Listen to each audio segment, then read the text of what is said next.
you have a number around pipeline that you can test yourself to. If you're in sales, you've got a quota, and there's a pressure associated with that as well.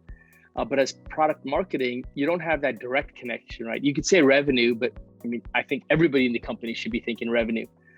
Product marketing influences revenue, it influences pipeline, it influences deal velocity, but you're not the direct person, right? You're helping people do that. So because you're a step removed, there are a lot of challenges that come with it, but there's also a seat at every table that you have. And I love that. I love the fact that you have to do a lot of context switching. I love that you can think about the numbers, the business, the story, the product. If I'd say, and this is obviously a totally biased opinion, if you're gonna, be a game-changing and defining company, you've got to have really strong product marketing DNA in your organization. Yeah, absolutely. When it comes to voice of the customer and customer insights, I know, you and I have talked about this before. It's hard to say who owns it because it impacts so many different roles at a company. How do you feel like product marketing should be involved in voice of the customer programs, and what other key departments do you think are critical for them to work with to really drive a program like that?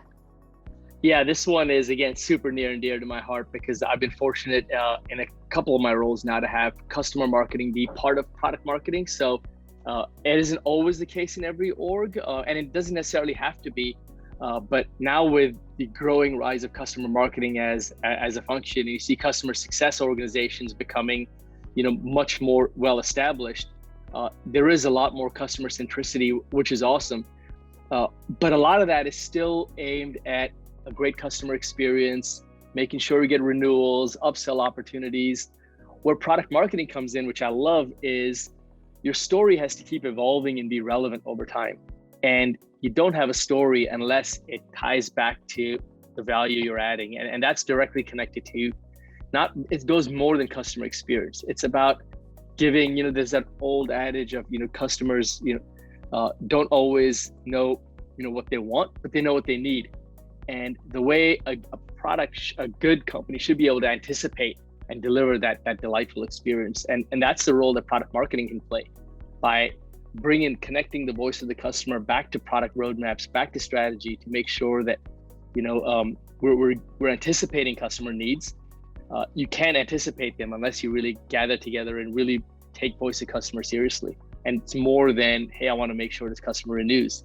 It's about what's the market telling us? And the market is speaking to us through the customer. Yeah, absolutely.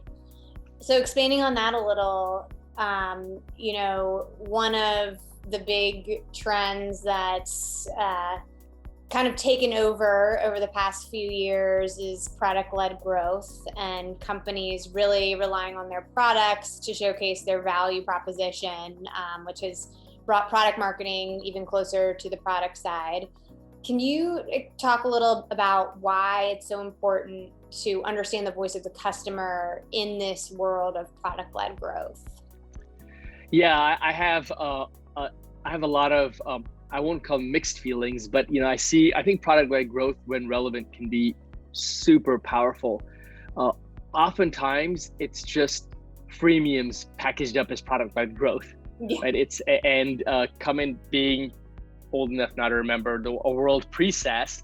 I just remember 30-day trials and being able to activate like modules within a product and try before you buy. Now we're at a place where you can deliver a good amount of the product experience.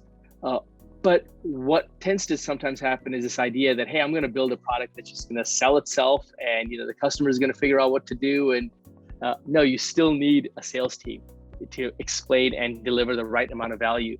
You still need to consider what the customer is doing. And the fear sometimes in product-led growth is that if you don't do it well, you remove yourself from the customer, because a huge channel of customer voice is still your sales team, right? And product marketing teams that are well connected with their sales org are really closer to the pulse of your forward-looking customers who are anticipating what they need next. I think there's a risk that when you lean too much towards product-led growth, you miss some of that. So when I see it, I think it can be super powerful when applied the right way. Atlassian's obviously a poster child of that, but it shouldn't come at the expense of voice of customers, right? You have a lot more data to process, but you need to have feedback loops, like things like review sites and access for a channel for the customers to be able to interact and communicate with you, even in product-led growth. Yeah, I couldn't agree more. I think you said it nicely. It really is so common for companies to just push out a freemium and so they can check the box for product-led growth, but it goes so much beyond that. And also product-led growth might not be appropriate for every company, like category creators where the story is still being written, and you can't just have someone come to your website and understand the need before talking to them. That's right. Yeah.